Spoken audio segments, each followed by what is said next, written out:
Monsieur le Président.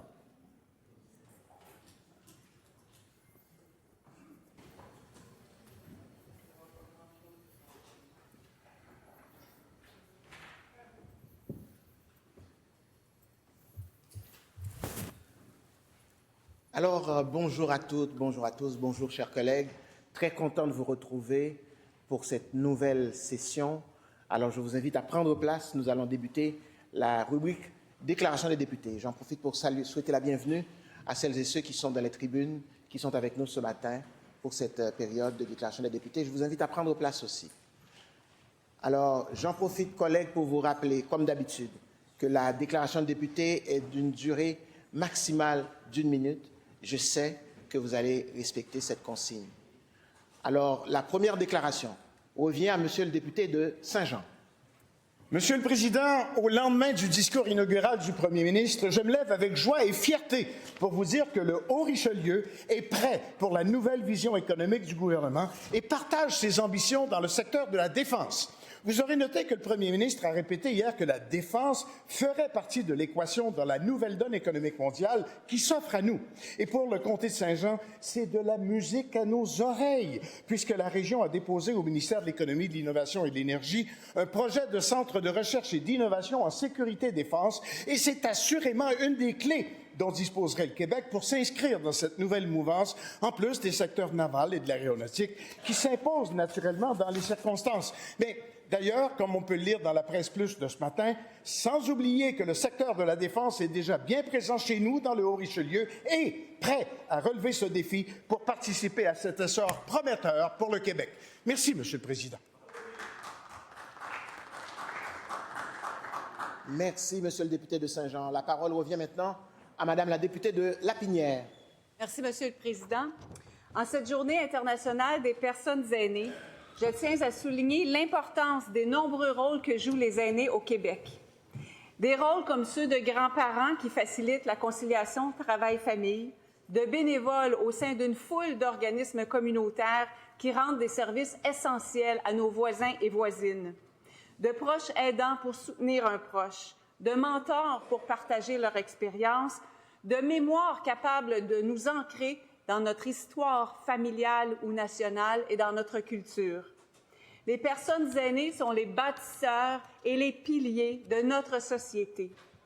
Nous leur devons, et elles méritent, respect, gratitude, bienveillance et bientraitance.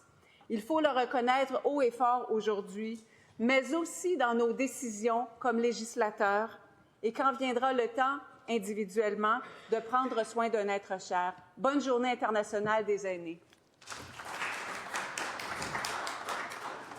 Merci, Madame la députée de Lapinière. Et je cède maintenant la parole à Madame la députée de Lotbinière-Frontenac. Merci. Aujourd'hui, je tiens à rendre hommage à M. Rodrigue Biron, un grand homme de ma circonscription qui s'est éteint le 12 août dernier à l'âge de 90 ans. M. Biron était très attaché à la région de Lotbinière. Il a été maire de la municipalité de Sainte-Croix, chef de l'Union nationale et ensuite ministre du Parti québécois dans le cabinet Lévesque et dans le cabinet Johnson. Il a représenté la région avec force et conviction en tant que député de Lotbinière pendant près de 10 ans. Je vais garder un beau souvenir de sa dernière visite au Parlement au printemps 2023. J'ai eu la chance d'échanger avec lui sur notre région natale et sur le rôle de député. Je veux présenter mes plus sincères condoléances à la famille, aux amis et anciens collègues. M. Biron était un homme d'exception et il a su tous nous inspirer par son parcours.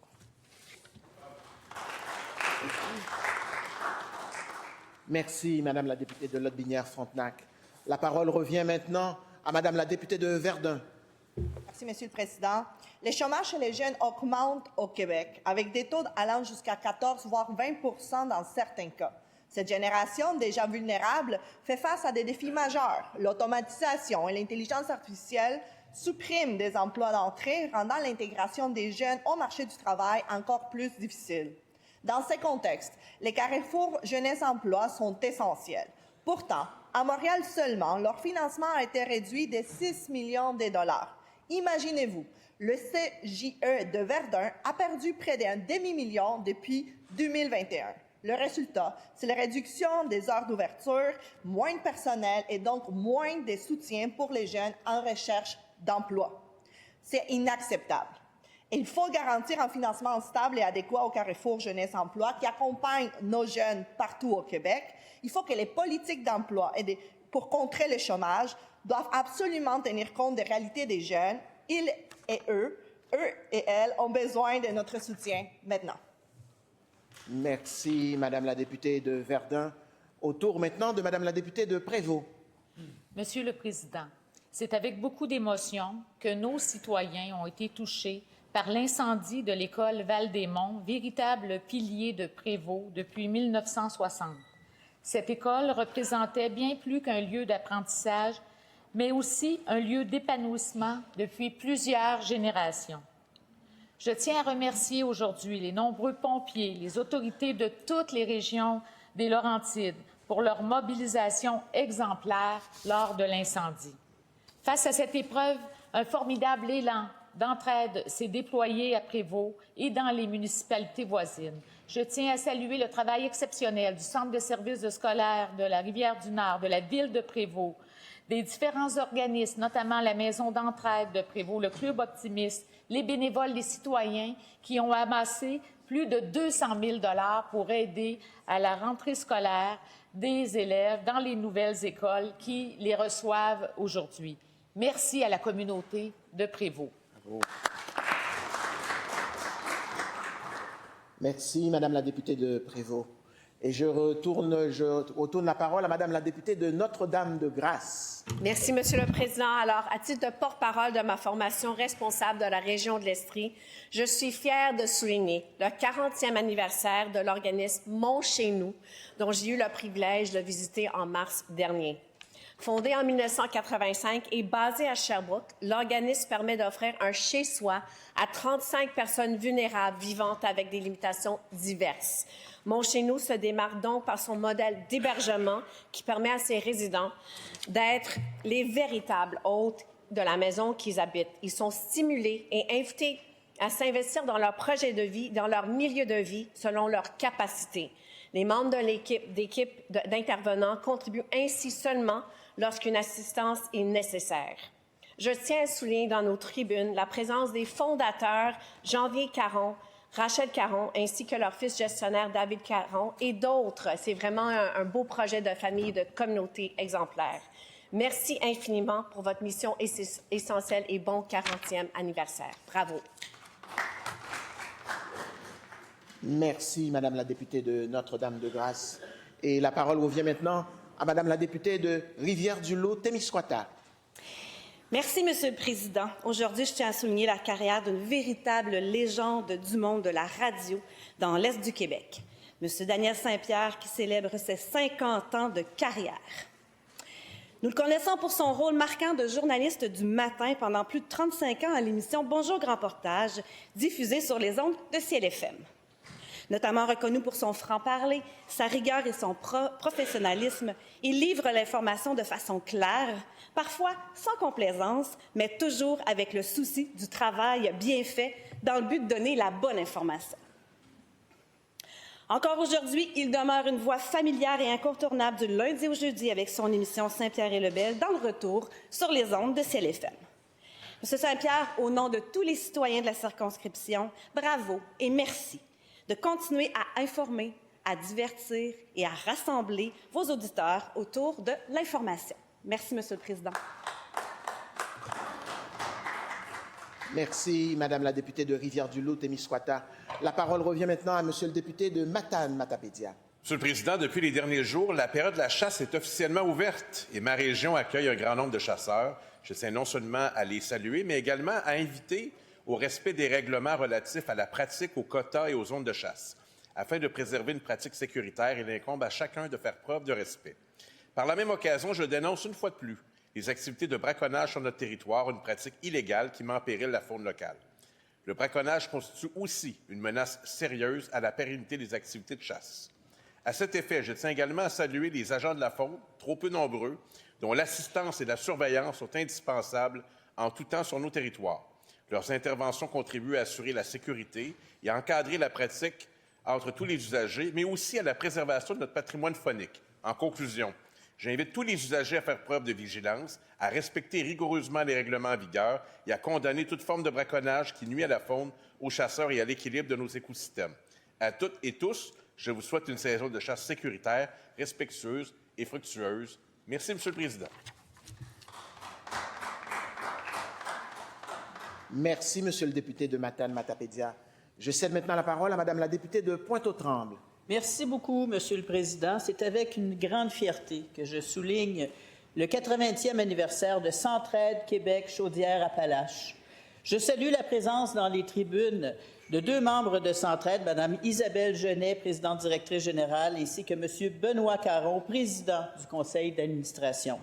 Centraide soutient les organismes locaux et apporte une aide essentielle aux familles et aux personnes en situation de vulnérabilité. Les équipes, les bénévoles, les partenaires portent la voix de milliers de citoyens qui, chaque jour, contribuent à renforcer notre tissu social. Centraide, c'est un engagement collectif, une solidarité qui fait une réelle différence dans la vie des gens afin de ne laisser personne derrière. À vous, Isabelle et Benoît, à vous tous qui donnez de votre temps, de votre énergie, merci de faire rayonner l'humanité dans notre communauté. Bravo à Centraide Québec Chaudière-Appalaches.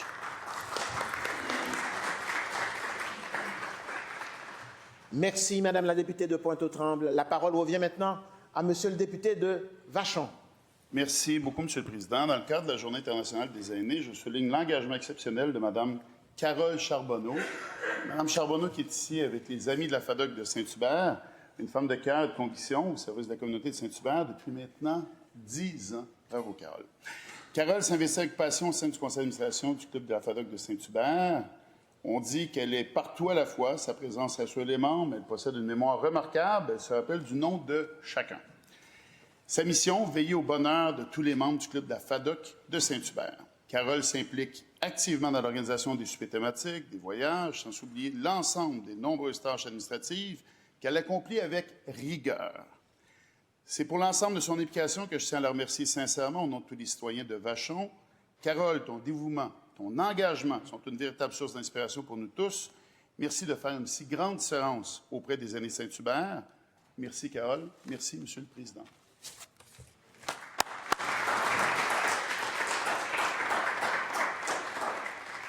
Merci, Monsieur le député de Vachon.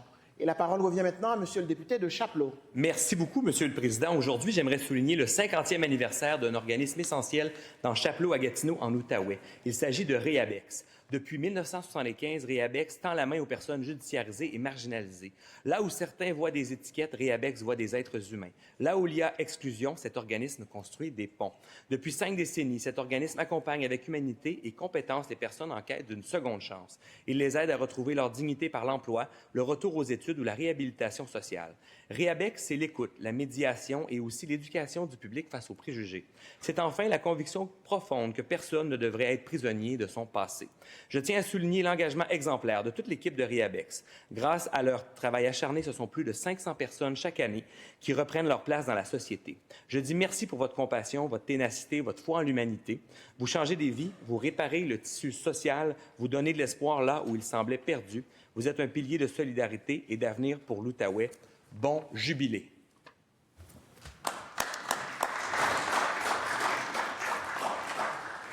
Merci, Monsieur le député de Chapleau. La parole revient maintenant à Madame la députée d'Anjou, Louis Riel. Merci, Monsieur le Président. Il y a 50 ans naissait Axia Service, une entreprise adaptée qui s'est donnée pour mission d'offrir des emplois de qualité pour des personnes vivant avec des limitations. Aujourd'hui, ce sont plus de 700 employés à travers 3 secteurs d'activité, l'emballage industriel et alimentaire, l'entretien ménager commercial et la sécurité. Axia Service leur offre non seulement un travail dans un cadre respectueux et valorisant, mais aussi une reconnaissance durable, une fierté profonde et pour avoir rencontré plusieurs de ses employés, un véritable sentiment d'appartenance.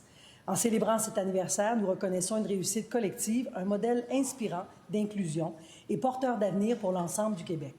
Bravo et merci à toute l'équipe d'Axia Service pour cette contribution inestimable dans l'Est de Montréal.